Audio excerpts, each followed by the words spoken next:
questions. And if I'd known this was a setup, I would have worn different socks. Nobody told me. It dates you a little bit. You know, you have to wear. You can't wear ankle socks anymore. Yeah, no, I didn't know. I didn't know what we were doing up here. Well, thank you everybody for joining us, and thank you for making the schlep. Yeah, thanks for having me all the way here. And just, I mean, it sounded like we heard this, but just to understand, like, how many people have already seen Bad Monkey in this room. Sounds like, oh, nice. Wow. So I was gonna say spoiler alert with some of my questions, but I think it's okay. There's no shame. So let's start with the monkey in the room. I've got more of these. Don't worry. Dad jokes. So yeah, a hit show on Apple. Yes. Based on the legendary author Carl Hiaasen's book, and an opportunity not just to work with a lot of incredible talent, but an opportunity to come back home and work on what I understand was a very long production back home. And what was that like? What was the coming back home part after so much time in LA? I come often to visit, but I hadn't worked here, and I think I shot one other movie called Magic City Memoirs years ago. This is like maybe 15 years ago. And it was, actually someone I went to high school created this movie about, our stories in high school. I went to St. Brendan here. So it was a lot of stuff. So I hadn't worked really here ever. So when I found out that, Bill Lawrence, who also created Shrinking, he's the creator of Bad Monkey, he created Scrubs, and Ted Lasso. I don't know. Yeah, Ted Lasso's a big one. When he called and he's like, I'm doing this with Vince Vaughn, it was like, whatever you want. I'm like, yes, 100%. He goes, and we're shooting in Miami. And that's when I was just like, this is a dream job. And one of the most special things while you're shooting here, which I think people kind of take for granted, especially that I've been in LA for over 20 years, I'd be shooting, we shot most of it in Doral, that's where the stages were. And I'd be able to go for lunch and have lunch with my grandmother on a random Tuesday, which I don't get that luxury, so that was one of the really special things about shooting at home. And then I just take pride in my home city. And I feel like they really made South Florida especially was like a character in this show, and it really shines through. And you can't deny that humidity through the screen. And now, so you got the call from Bill Lawrence. Had you worked with him before, or is that just came out of a career of work, but out of the blue? I had just gotten off a show called Ordinary Joe. I did that for a while. I needed a break. This is like in the midst of the whole COVID. Our show got stopped. We were going through a lot, and my husband and I were like, let's just take a vacation after your shoot. So we went to Portugal, and we were going to take our time, travel through through Portugal. We were going to go for a month. 5 days into the trip, Bill Lawrence calls, and I'm on a plane 3 days later. So the trip got canceled. But it was just great. When someone like that calls and is a fan of yours, it's it really feels good to hear that. And have you gotten to Portugal yet?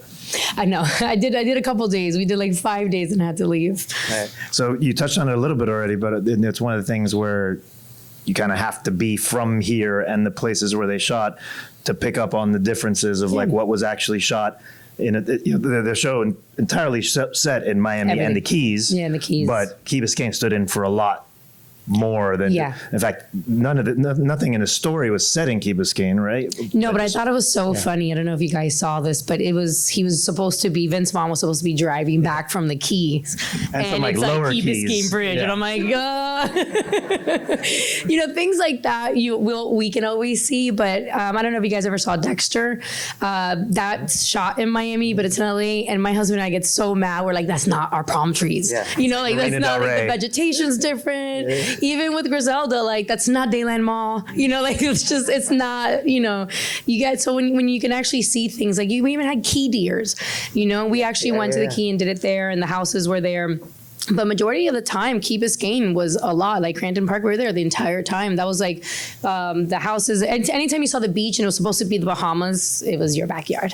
Right, so it was Bahamas, it was like lower Keys, it was it any of the Key West bars, or like we did go? Where did you go in the Key? Where did you actually go in the Keys?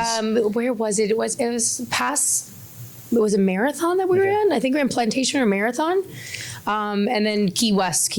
Okay. Yeah, and that was interesting. They shut down the street. We had fans everywhere. Everyone was trying to get a hold to Vince, and it was cool. That's it was fun. But not very practical down there, right? As opposed to here, where you were kind of get in and out of the cities. Yeah, here's a lot easier. And did you get to interact much with Carl Hiaasen? Actually, I did.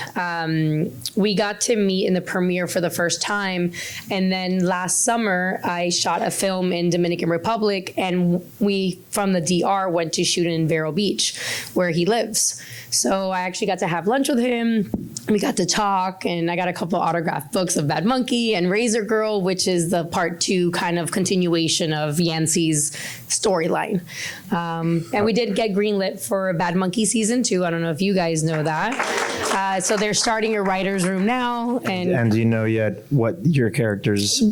I don't know yet in what capacity, because they're not going to go off the book. Yeah. So they're basically using Bad Monkey as a vehicle, and now they're going to start creating their own storylines from that. But that's better news for your character, right? Your character's not in Razor Girl? She is. Oh, she is. She's in both. Okay. She's in. So either way. But she's like in and out. You know, she's traveling, hence Yancy and her are dating. You know, she's traveling, trying to figure it out. I think she starts working at Baptist Hospital because she wanted to leave her career. It was very depressing.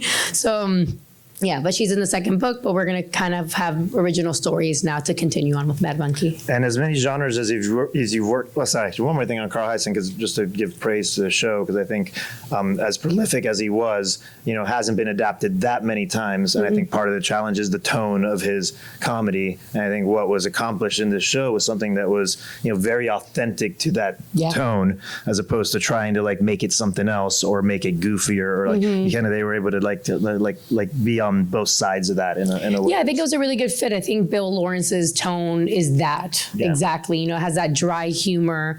You know, I'm in the morgue operating, you know, and trying to figure out and investigating something, but eating ice cream. Like, these are just very normal things that are funny when you really look at it. But when you think about it, you're like, that's kind of messed up, you know? And as many genres as you've worked on across film and TV, it's not that many comedies, right? No, this was my first comedy. Wow. And I got to go head to head with a comedic genius. Right. And I got to work. Wait, I think I know you're talking about the comedy legend with billions of box office. Yeah. Are you talking about Crystal the Monkey?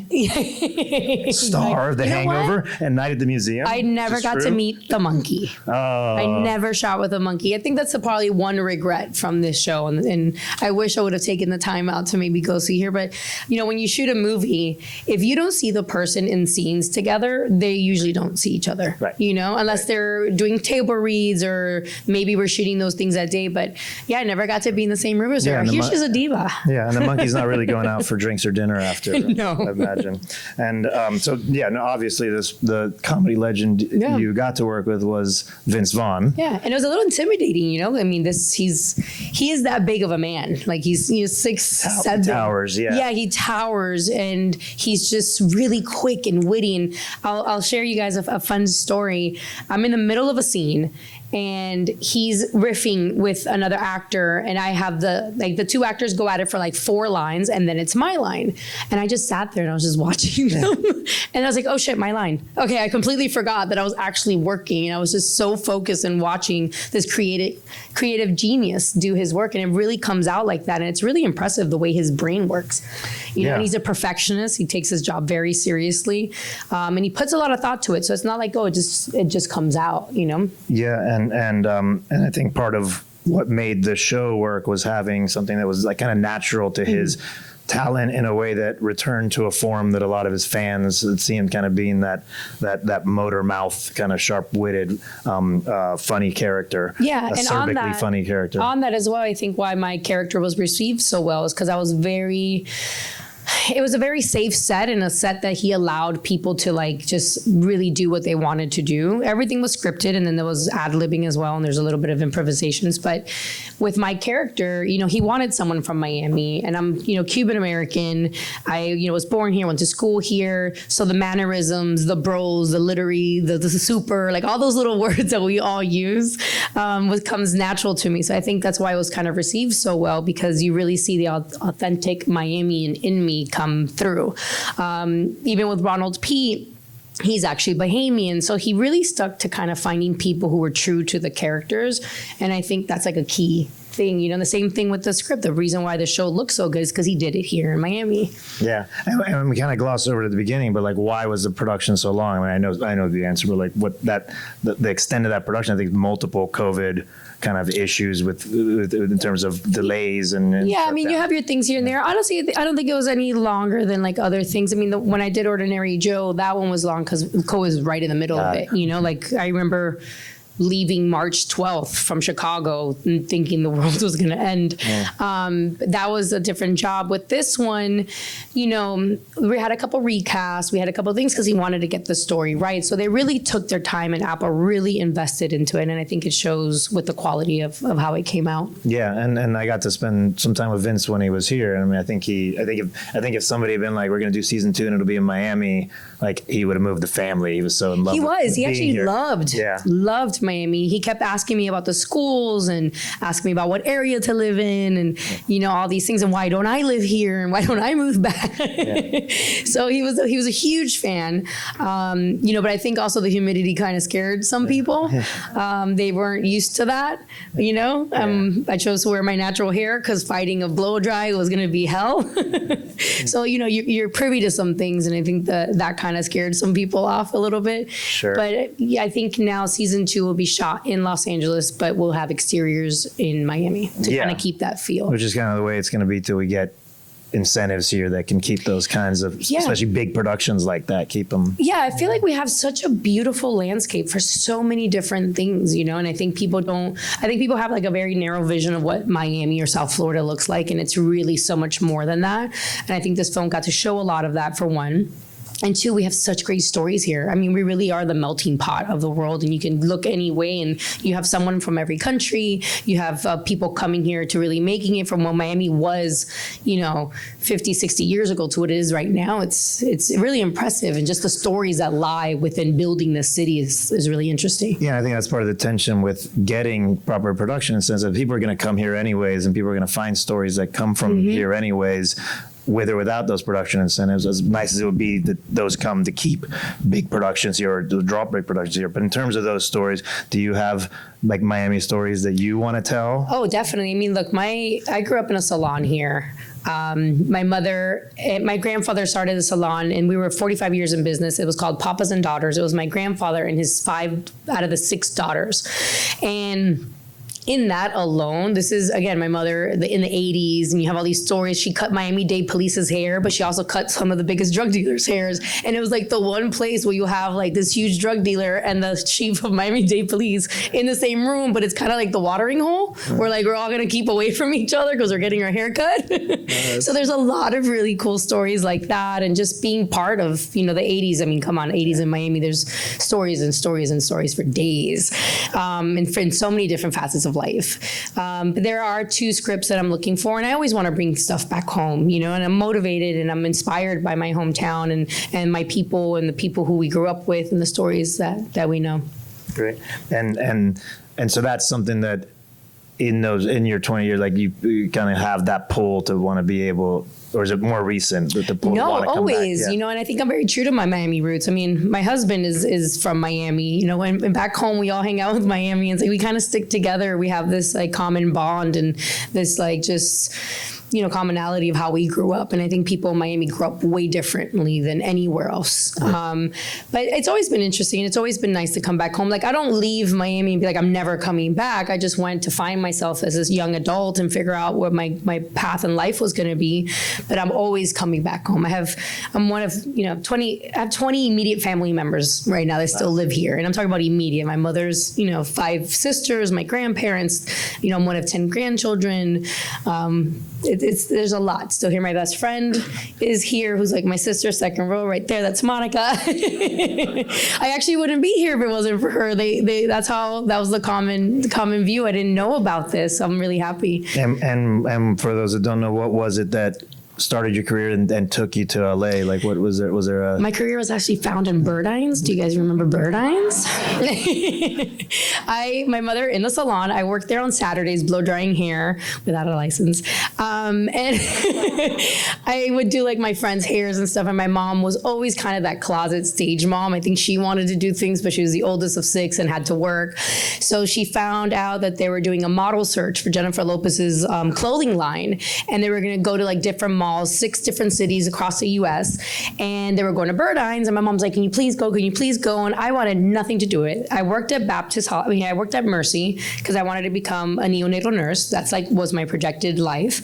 I did all my community hours there. I was going to go to school, become a nurse. I just worked side jobs with my mom. My mom's like, please just do this. Just do it. Just do it. So I went to Burdines, did the runway, and I got a call back. And then I did it again.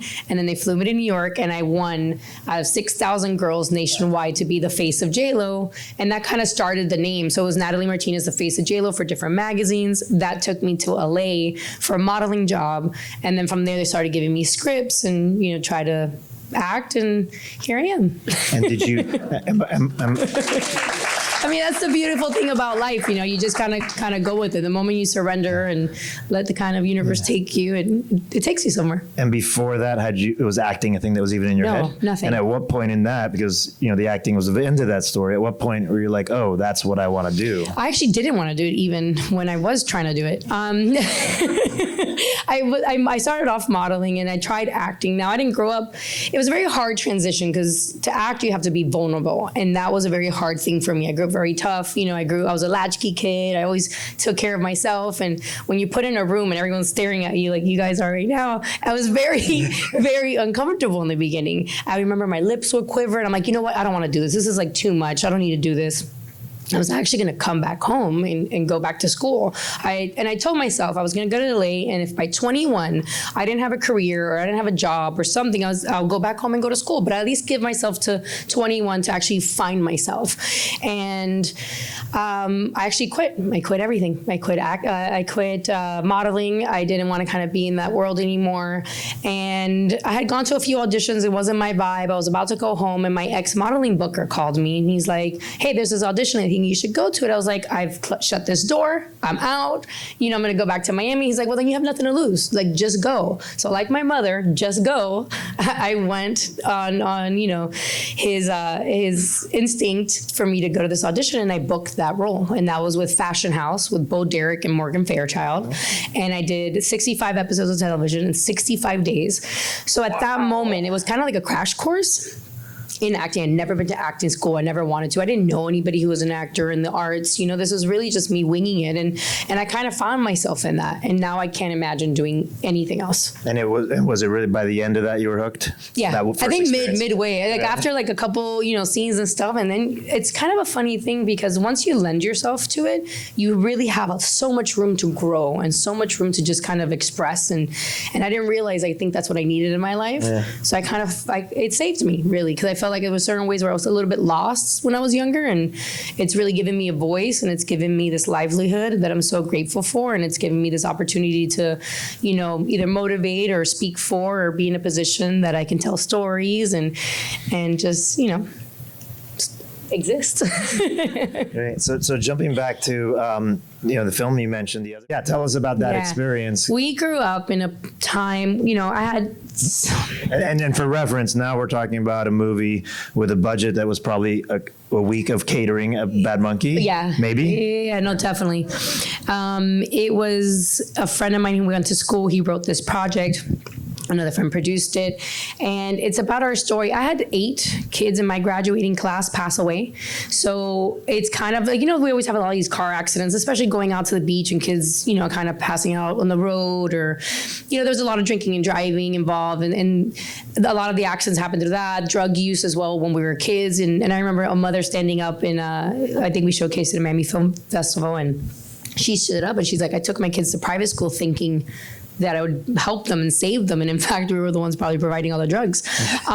So it's that topic, you know, and it was the topic of, you know, drug and alcohol use in teenagers in school and the way of the fast-paced living life in Miami. And it was a very serious topic. It was in memory of friends of ours that we lost. And it was a story of actually like things that actually happened to us in school. So it was a very close to my heart project. And I got to do that here. And I got to support friends of mine who are from here. And you have to give back to the community in that sense. You got to support your own and help us all kind of get places. And that job was very special for me. Yeah, and it helped launch some careers, people that went on to work in the business. Like, I think Andy Garcia was involved, right? Yeah. little people like Andy Garcia. His daughter, Dominique Garcia, as well, was in it. It really did. And I think it just kind of, again, showed that there are so many ways and stories that we have here in Miami that people don't know. Because every time someone's seen that film, they're like, wait, this happens? Like, this is what it's like? Like, you think it's make-believe, but like, these are actually based on true stories. Yeah, so what's next for you? I go off to shoot a film, a show, another comedy, because apparently I'm funny now. I shoot a comedy with Woody Harrelson and Matthew McConaughey for Apple TV. So, yay! And who are you playing? I play Matthew McConaughey's wife. Oh. It's hard. Sounds it's hard. really Sounds hard. It's so difficult. Well, good thing you're an incredible actress, because maybe you'll be able to convince people I'm that really you're gonna have to put some attracted to them. chops up there. No, it's gonna be fun. It's kind of based on Woody's and Matthew's relationship. They have this kind of camaraderie between each other, and I don't know exactly how much I'm allowed to say, but it's I've given information that's out on the internet. But yeah, I just booked that, and we'll start in March. Great. So make sure you keep your Apple subscriptions. Apple has actually some of the best shows. There's some really good shows on there right now. Yes, I'll do a plug, even though I'm not with that company anymore. But yeah, we have Severance season 2 that just came out. Yeah. Which I also highly recommend. Silo, if you haven't seen it, it's one of my favorites. All right, do we have time for any questions or not really? Do we have any questions? We can do a few, but we'll wrap up in a little bit, but we can do a handful. What's your favorite Cuban restaurant, if you have one? La casa de mi abuela. No, vaca frita is like my favorite meal, so obviously Havana Harry's. Yeah. But then I'm a diehard Frankie pizzas, and I don't know, here we have Sir Pizza. I'm a Frankie's girl. I don't know if you guys ever been to Frankie's Pizza. It's on 92nd and Bird. But I'm not from the Key, so that's the pizza. According to movie plot, you come to Bahamas with Yancy, right? You go to some restaurant there or something. Where did you shoot the We shot that restaurant, the one where all the alligators and everything is. We shot that in Chrome, right off of Chrome. Like way out there, past Ringer, past all that. Actually, that whole area didn't even exist. I felt like when I lived here, Braddock was like the last block. Like 152nd and Burr was the last block. So it was very deep into. Well, since we're from Miami, we all grew up with Miami Vice and stuff, but there were so many movies being filmed in Miami, so you want to be an advocate to bring the incentives back? 100%. Okay. Yeah, that's why I'm here. You know the backstory, why they went away? It's all incentive based. I think it's just creating a place where we can bring that back. So it's voting for your local government and trying to get incentives back here. And we have the space. I mean, you have Doral with a bunch of warehouses that you can turn into studios. You have Univision, which is huge here. You have the capability of filming here. The only way to kind of bait people to come here is through incentives. And that's really where it lies. And creating stories. And there's a lot of people working on it. And I think that the political composition that you need in order to get something like that done is maybe a little bit closer today than a couple years ago. That's all I'm saying. And I think honestly, the only way I can't push. I would totally do that if I had any control over it. But my job would be to create projects that are based here and try to push for it to shoot here. So that's why I'm creating 2 projects right now that are 2 totally different stories shot here. My husband and I wrote a script that also is based in Miami and California both. So, it's just creating movies and creating shows and writing books that are based here that people want to pick up the options for, creating documentaries, like just creating. Any others? I think Thank you very much. Yeah, thank you guys. Thank you, Natalie and Alexis, for taking the time, and both of you coming out here. This was super informative.